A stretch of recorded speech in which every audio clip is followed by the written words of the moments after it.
Hello everyone, this is Kanishyan. Alpha Plus Classes में आपका हार्दिक स्वागत है। अगर आपने चैनल को सब्सक्राइब नहीं किया है तो चैनल को सब्सक्राइब करें और बेल आइकन को प्रेस करें ताकि आप हमारी लेटेस्ट वीडियो को देख सकें। स्टार्ट करते हैं हम एक्सरसाइज 7.4 क्वेश्चन नंबर 6 को। तो इसमें कहा है कि show that of all the segment from A given point not on A line the perpendicular line segment is the shortest. इसमें होगा क्या कि देखिए, इसमें आपको फिगर भी गिवन हो सकता है और या फिर नहीं भी होगा तो भी कोई प्रॉब्लम नहीं है उसमें। तो देखिए, इसमें एक लाइन दी है आपको, जैसे ये आपकी लाइन हो गई,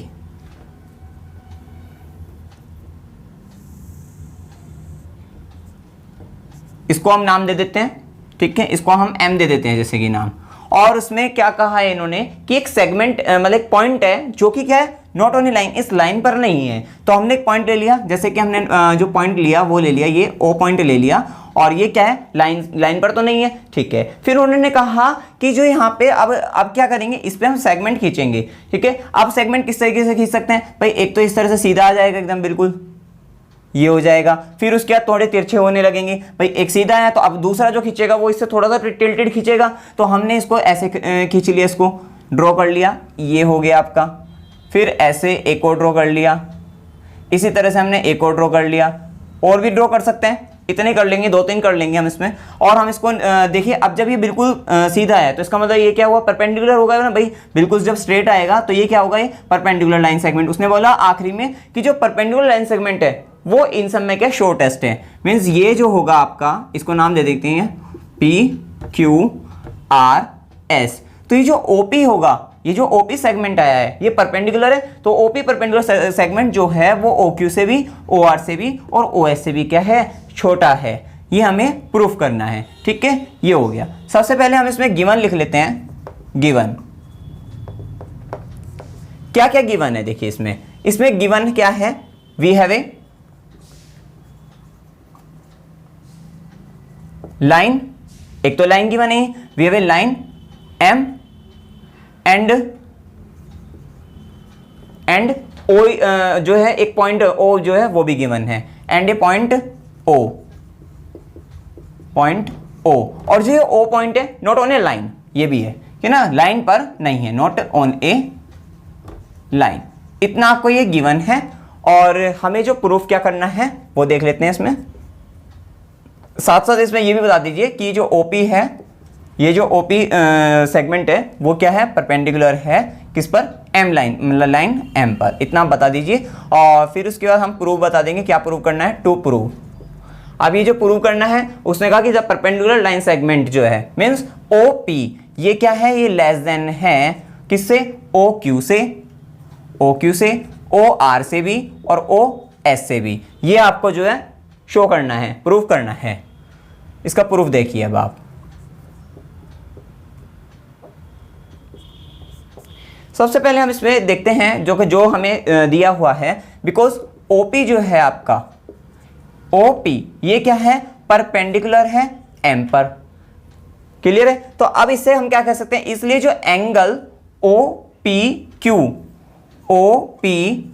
ये क्या होगा, 90 डिग्री होगा भाई। ये क्या होगा, 90 डिग्री होगा आपका एंगल। चलिए, ये हो गया आपका 90 डिग्री। अब ये अगर आपका 90 डिग्री है तो ये क्या होगा, राइट एंगल ट्राइंगल हो गया। अब इसमें क्या होता है, इसमें अगर एक एंगल आपका 90 डिग्री का है तो ये जो बाकी के जो दो बचे एंगल हैं, ये वाला एंगल और ये वाला एंगल, तो ये क्या होंगे, एक्यूट एंगल होंगे। क्यों होंगे, क्योंकि ट्राइंगल्स के जो 3 एंगल्स हैं इनका जो सम होता है वो कितना होता है, 180 डिग्री होता है। अब उसमें से अगर एक 90 डिग्री हो गया तो बाकी के दो का सम क्या होगा, 90 डिग्री होगा, 90 डिग्री होगा। अब उनमें से अगर एक की अगर बात करें तो वो क्या होगा भाई, जब दो का सम 90 डिग्री है तो एक क्या होगा, 90 से कम होगा, तभी तो मतलब एक 60 का हो जाएगा, एक 30 का हो जाएगा, इस तरीके से। या एक अगर 70 का हुआ तो, क्योंकि हमें क्या करना है, 90 करना है, तो ये 20 का हो जाएगा आपका। तो इस तरीके से हो सकता है, मतलब होंगे क्या, 90 से कम ही, इसलिए हम इसको क्या कहेंगे, एक्यूट एंगल कहेंगे। तो इसका मतलब अब इस वाले एंगल की तो जरूरत है ही नहीं, हमें जरूरत किसकी है, हमें इसकी है। क्योंकि हम क्या लगाएंगे यहाँ पे, हम लगा देंगे कि जो आपका एंगल्स जो आपका बड़ा होगा, ठीक है, ग्रेटर होगा, उसके जो सामने की जो साइड होगी वो लॉन्गर होगी। हम ये वाला रूल लगाएंगे अब इसमें। तो अब यहाँ पे हम कहेंगे कि अगर ये 90 डिग्री है तो ये एंगल OQP ये क्या होगा, ये वाला ORP और O S P, O S P क्या होंगे? Are acute angle. अगर ये 90 डिग्री है, ये आपका राइट एंगल है, तो ये सब क्या होंगे? आपके एक्यूट एंगल होंगे। इतना पता लगे। अब हम क्या करेंगे? अब हम इन दो को लेकर चलेंगे, फिर बाद में सारा सिमिलरली हो जाएगा, लेकिन हम क्या करेंगे? बात भी कर मतलब बाद वाला भी करके दिखा सकते हैं। देखिए अब हम क्या करते हैं कि यहाँ पे कह सकते हैं because angle O P Q equals to, मतलब O P Q is a right angle and angle O Q R, O Q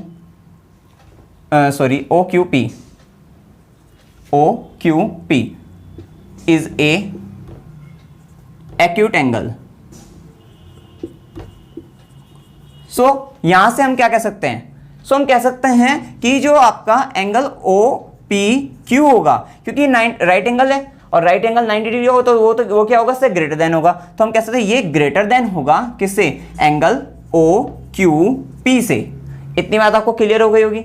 ये एंगल ग्रेटर देन होगा इससे। अब आप जानते हैं ये वाला एंगल अगर ग्रेटर देन है, तो आप जब जानते हैं कि side opposite to the greater angle is always longer. तो हम इसके सामने की साइड देखते हैं, ओ पी क्यू, इसके सामने की साइड क्या है? ओ क्यू है, इसके सामने की साइड ओ क्यू है। तो हम क्या कहेंगे? ये जो ओ की साइड्स होगी, ये क्या होगी? ये ग्रेटर देन हो जाएगी किससे? अब एंगल ओ क्यू पी इस वाले की साइड, मतलब इस एंगल के अपोजिट साइड देखिए ओपी से।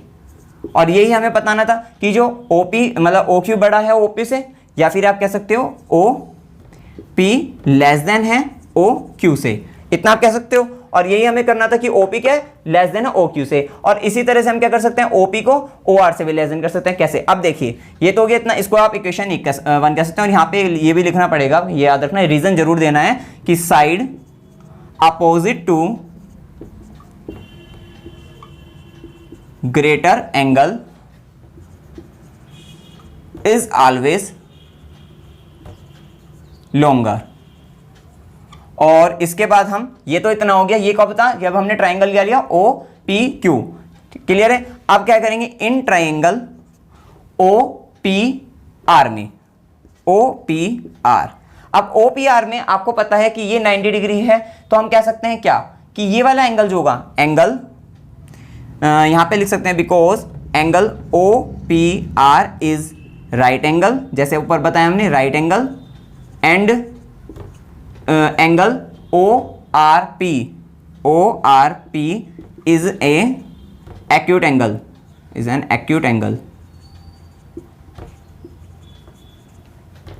Therefore angle O P R greater than angle O R P. अब ओ पी आर के सामने की जो साइड होगी, कौन सा? ये वाला एंगल ले रहे हैं, ये बीच का हटा दो। अब ये वाला ट्राइंगल जो है ओ पी आर, तो इसकी अपोजिट साइड क्या होगी?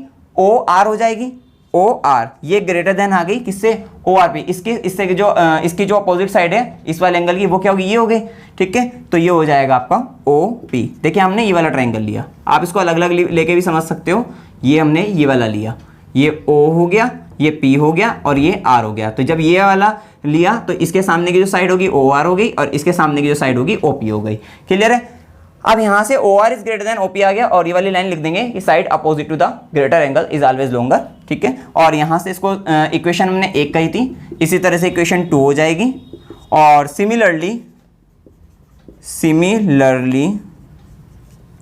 इसको ओ पी लेस देन कर देना ओ आर, इसको इक्वेशन बना देना। और सिमिलरली क्या होगा? ओ पी लेस देन होगा ओ एस से, इक्वेशन 3 हो जाएगी।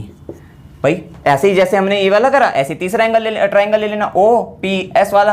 ठीक है, यहां से आ जाएगा ओ आर जो है ओ पी जो है लेस देन हो जाएगा ओ एस। तो फ्रॉम इक्वेशन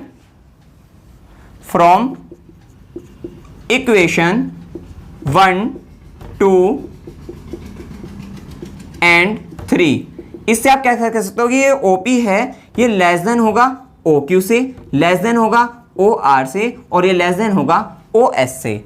सो आप क्या कह सकते हो कि जो परपेंडिकुलर लाइन सेगमेंट है वो क्या होगा? इसका शॉर्टेस्ट हो जाएगा। So we can say that the perpendicular line segment,